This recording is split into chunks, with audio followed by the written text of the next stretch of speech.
अस्सलाम वालेकुम जी, मैं हूं नजमुल हसन बाजवा।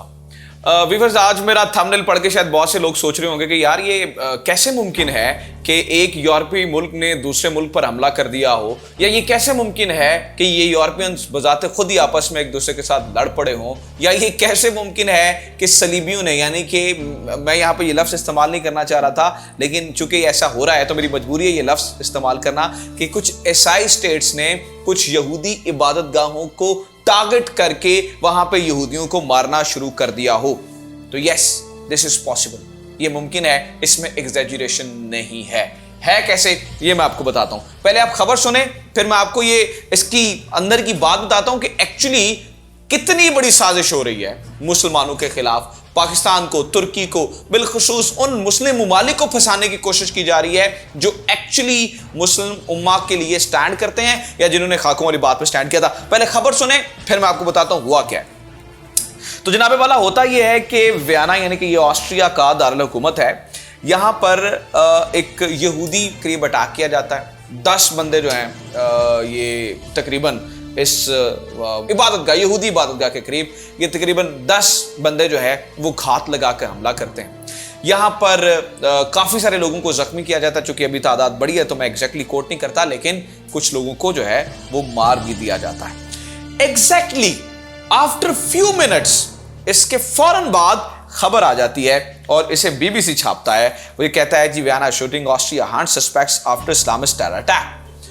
वो ये कहते हैं कि ये जो हमला हुआ है ये इस्लामी दहशतगर्दों ने हमला किया है और इन्हें यहाँ पे जो यहूदी इबादतगाह है उसे मारने की, वहां पर लोगों को मारने की कोशिश की है। अब आप ये सोचते होंगे कि भाई आपने शुरू में तो बात कोई और की और यहाँ पर तो देखें ये तो इस्लाम को ये इस्लामी दहशतगर्दी का नाम दे रहे हैं, ये तो बात ही कहानी कुछ और है। नहीं, कहानी वही है, समझिएगा कैसे, सुने। खाकों के मामले पर फ्रांस के ऊपर बहुत ज्यादा प्रेशर था।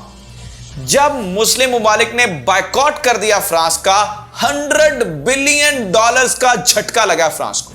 मैंने कल भी आपको बताया था, जो ही मार्केट ओपन हुई $24 बिलियन पहले ही दिन फ्रांस को टीका लगा।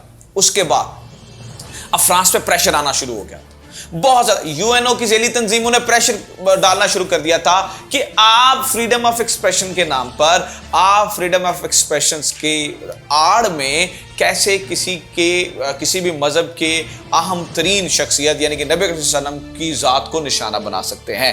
तो पूरी दुनिया से एक प्रेशर डेवलप हो रहा था। पूरी दुनिया के लोग फ्रांस को बुरा बुला कह रहे थे, खास तौर पर मुस्लिम ममालिक में तो इसे बुरा बुला कहा ही जाता है। आपको क्या लगता है, इट इज अ कोइंसिडेंस कि इतना प्रेशर डेवलप हो जाता है, फ्रांस की मैशत डूबने वाली हो जाती है, $100 बिलियन का टीका लग जाता है, और एग्जैक्टली कुछ ही दिन के बाद, फौरन 1-2 दिन के बाद वियना में हमला हो जाता है। और फिर एकदम से जो सारी उंगलियां हैं वो आप जरा सोच के बताएं। आप एक न्यूट्रल बंदे वाले, मुझे इस चीज से कतई नजर, आप मुझे पाकिस्तान से देख रहे हैं, दुनिया के किसी भी मुल्क से देख रहे हैं, इस बात से कतई नजर कि आप मुसलमान हैं या आपका मजहब कोई भी है, इस बात से कतई नजर जरा सोच के बताएं आप कि इस हमले का नुकसान किसको हुआ है। आप देखें इस हमले का बेनिफिशियरी कौन है। इस हमले का बेनिफिशियरी डायरेक्टली फ्रांस है, उसे फायदा हुआ है। आज के जरा फ्रांस जो उसकी जो स्टॉक मार्केट है उसके ग्राफ उठा के देख लें, आप देखें किसको फायदा हो रहा है।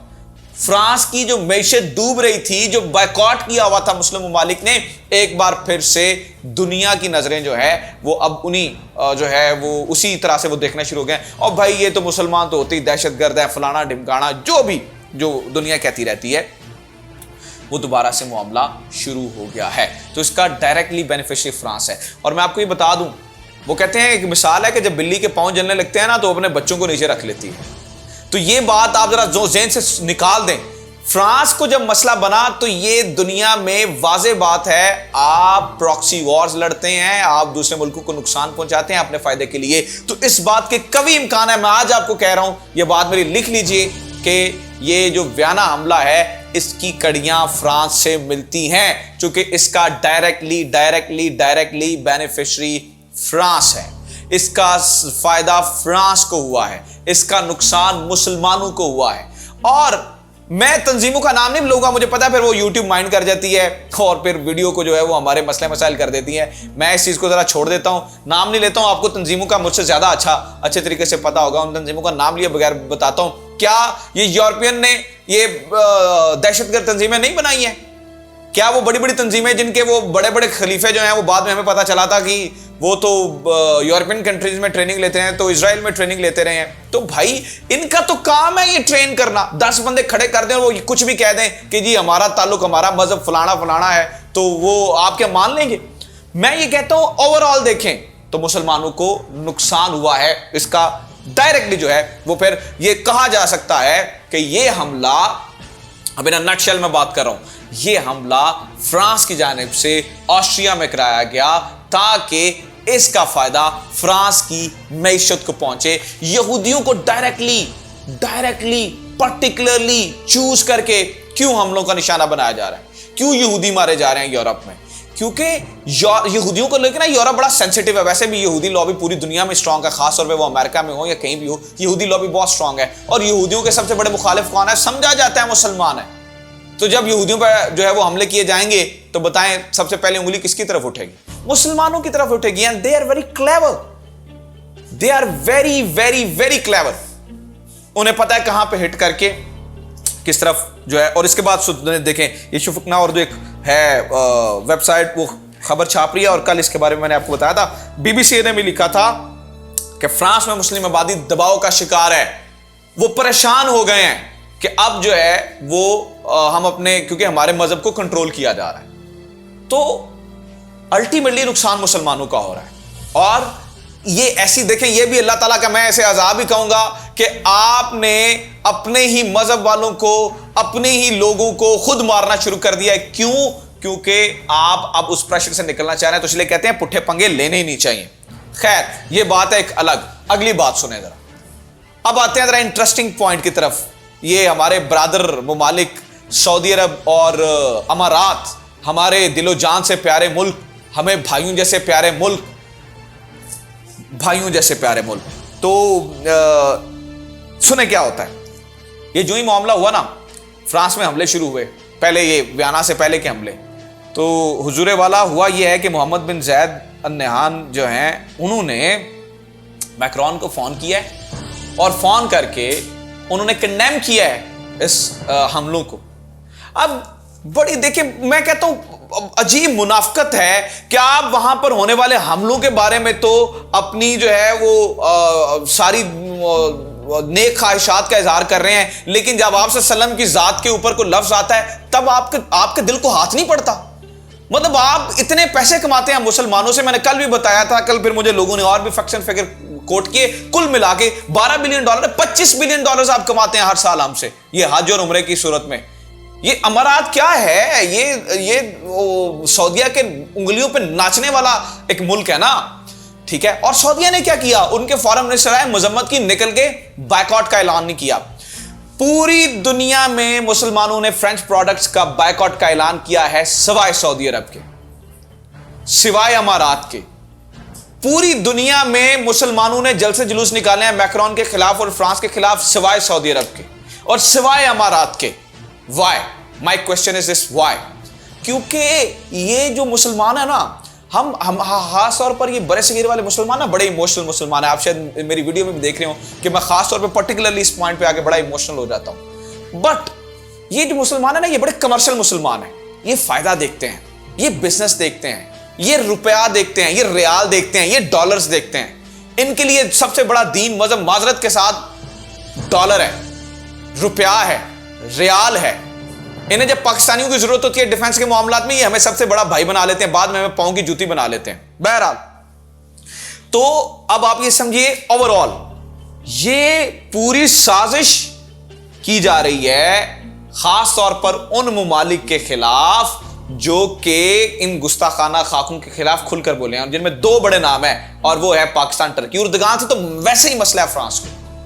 तो ये जो है वो पूरी एक गेम प्लान किया गया है बना के बात को। तो मुस्लिम मालिक, अभी डीएनए ने खबर छापी हुई थी कि फ्रांस ने जो है वो एक ह्यूज स्टेप लिया है against Pakistan, revokes the visa of 183 nationals. बहरहाल बाद में आके से पाकिस्तानियों ने जो है ना वो रिजेक्ट कर दिया है। लेकिन आप समझे, ठीक है, हम ये कहते हैं ठीक है, जिन्होंने खबर आई जी 183 बंदों की जो है उन्होंने वीजा कैंसिल कर दी और ये वो, बाद में पाकिस्तानियों ने कहा ये नहीं मान जाते हैं जी, नहीं कैंसिल किया होगा। लेकिन हम telling you I am telling you guys right now, Pakistan के खिलाफ जो है ये फ्रांस में लावा पकना शुरू हो गया, क्योंकि उन्हें पता कि यार यही तो बोल रहे हैं, हमारे रास्ते में सबसे बड़ी रुकावट तो यही है।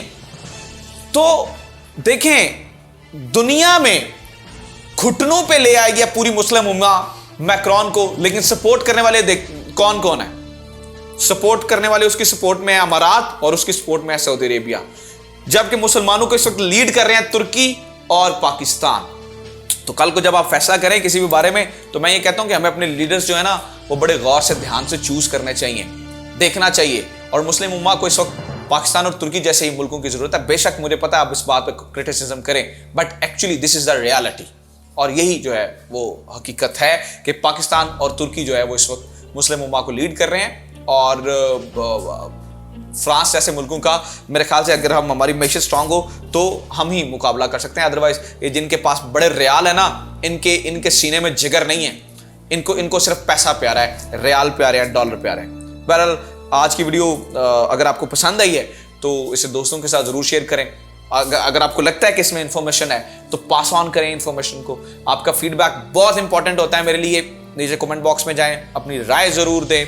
मैं सारे आपके कमेंट्स कोशिश करता हूं पढ़ूं उन्हें, मैं सबको पढ़ता हूं। आपकी राय बहुत इंपॉर्टेंट है, लिहाजा अपना कमेंट नीचे मुझे जरूर छोड़ें और हमारा चैनल जरूर सब्सक्राइब करें। Thank you very much.